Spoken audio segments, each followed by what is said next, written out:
Weapons used in the Easter Rising of 1916 have been fired for the first time in almost a century.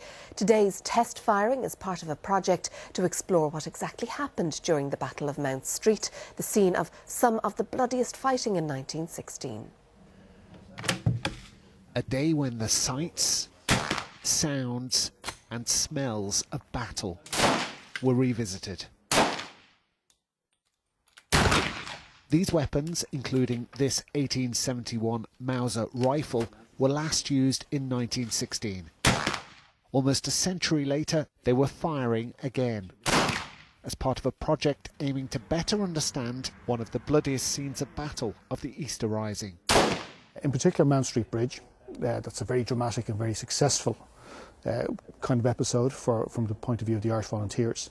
There are some question marks over it about how events actually unfolded on the day, and also in particular how effective some of the weapons were. Which is why collating the data from these test firings is deemed to be so important. I suppose what we're trying to do here is the Mount Street, like the military would refer to as event geometry. There's an event on Mount Street. We're trying to piece together the various elements to kind of determine what was the most likely sequence of events. Of course, there's a variable which they simply can't test today, and that's what it would have been like to fire these weapons when similar are being fired back at you.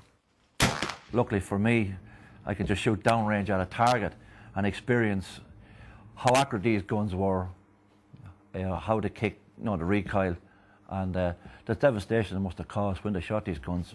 The project is set to continue over the next 12 months. Philip Bromwell, RTE News, at the Midlands National Shooting Centre of Ireland.